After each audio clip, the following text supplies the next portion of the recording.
আজ সকালে উঠেই দেখি সারাদিক কুয়াশায় ঢেকে গিয়েছে, কিছুই দেখা যাচ্ছে না। তাই সকাল সকাল উঠেই শাড়ি পরে নিলাম, একটু চা বাগানের ওইদিকে যাব। তাই ভিডিওতে একটু একটু দেখা যাচ্ছে দূরে বেশ কুয়াশা আছে। তো আমার তো অনেক দিন ধরেই ইচ্ছা ছিল যে ভোরের দিকে একটু চা বাগানের ওইদিকে যাব, তাই সেজেগুজে নিয়ে বেরিয়ে পড়লাম।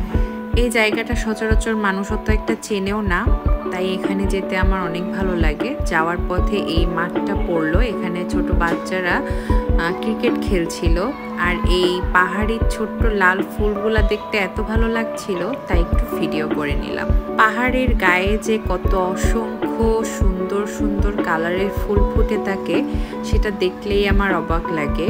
নাম জানি না, কিন্তু পাহাড়ি ফুল আমার খুবই পছন্দের।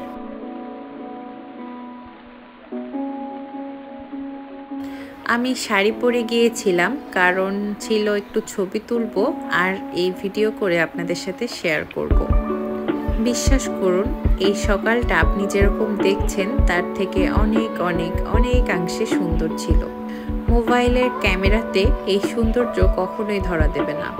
এটা দেখার জন্য আপনাকে অবশ্যই নিজে চোখে দেখতে হবে। এই কারণেই সিলেট আমার কাছে অনেক সুন্দর লাগে। ছোটবেলায় বাংলা বইতে এরকম প্রাকৃতিক সৌন্দর্যের কথাই আমরা পড়েছিলাম না? ঠিক যেন সেই লেখাগুলো আজকে চিত্র হয়ে আমার সামনে ভাসছে। এটা ছিল চা গাছের ফুল, আমি কিন্তু জীবনে প্রথম দেখলাম। আপনি যদি তাই হয়ে থাকেন তাহলে কমেন্ট করে জানাতে ভুলবেন না। আশপাশের প্রকৃতি একটু ভালোভাবে উপভোগ করতে আমি কিন্তু গাড়ি থেকে নেমে গিয়েছি এবং রাস্তাতে হাঁটছি। এই রাস্তাতে হাঁটতেও ভালো লাগে, চারপাশে কেউ নাই, হাতে গোনা 2-4 জন মানুষ, আমি আর প্রকৃতি, এক অসাধারণ কম্বিনেশন। আমাকে অনেকেই প্রশ্ন করে চা বাগানে এত কি দেখতে যাও, কিন্তু আমার কাছে যেন চা বাগানের থেকে সুন্দর আর কিছুই লাগে না। সবুজ আমার সবসময় প্রিয়, আর এরকম পাহাড়ে ঘেরা সবুজ দেখতে কার না ভালো লাগবে। 2 চোখ যেন ভরে আসে এই সৌন্দর্য দেখে। এত সুন্দর সকালেও আমার মনটা খারাপ হয়ে গেল, কারণ যে শাপলার দিঘিটা আমি দেখতে গিয়েছিলাম, গিয়ে দেখি সেটা একেবারেই খালি, কোনো শাপলা নেই। আসলে অনেক খারাপ লাগছিল। আমি জানি না যে এই কাজটা কেন করা হয়েছে, শাপলা ফুলগুলো থাকলে কি এমন ক্ষতি হতো। তো পাশের দিঘিটায় হাতে গোনা কয়েকটা শাপলা ছিল, আমি মুমিনুরকে বললাম যে একটা শাপলা তুলে দিতে, ও সেটাই করছিল। লাল শাপলা আমার কাছে খুবই ভালো লাগে, সব থেকে বেশি ভালো লাগে বেগুন কালারের শাপলা। সেটা আমাদের মানে দেশে খুবই কম আছে, সাদা শাপলাই বেশি, তবে লাল শাপলা আমার কাছে সব থেকে বেশি ভালো লাগে। তো শাপলা ফুল 2টা নিয়ে একটু ঢং করছিলাম, ভিডিও করছিলাম। কি আর করার, যা দেখতে গেছি তা তো আর হলো না। তো যা পেয়েছি সেটা নিয়েই খুশি থাকার চেষ্টা করি।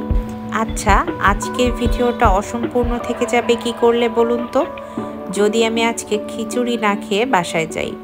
সকালে চা বাগান দেখতে বেরিয়েছি আর খিচুড়ি খেয়ে যাব না, তা কেমন করে হয়? আর সিলেটে তো 5 ফোড়ন আছেই খিচুড়ি খাওয়ার জন্য, তাই সেখানেই চলে গেলাম আনলিমিটেড খিচুড়ি খাওয়ার জন্য। আগের দিন খিচুড়িটা খেয়েছিলাম ভর্তা দিয়ে, আজকে নিয়েছি কালা ভুনা। মুমিনুর কিন্তু ভর্তা দিয়েই খাবে, তো একটু লেবু চেপে নিয়ে খেলাম। আগের দিন খিচুড়িটা ছিল একটু ঝরঝরে, আজকে আবার একটু কাদা খিচুড়ি হয়ে গিয়েছে, তবে একেবারে গরম গরম ছিল। কেবলই রান্না হয়েছে, খেয়ে বুঝতে পেরেছিলাম। কালা ভুনা ঝোলটা দিয়ে খিচুড়ি খেতে আসলে অনেক মজা লেগেছে। হ্যাঁ, পেট ভরে খিচুড়ি খেয়ে আজকের ভিডিওটা সম্পূর্ণ করলাম। আর আপনাদের কাছে আমার ভিডিওটা কেমন লাগলো জানাতে ভুলবেন না। খিচুড়ি কিন্তু আনলিমিটেড ছিল, পরবর্তীতে আবার দিয়েছিলাম। আজকের মতো টাটা, বাই বাই।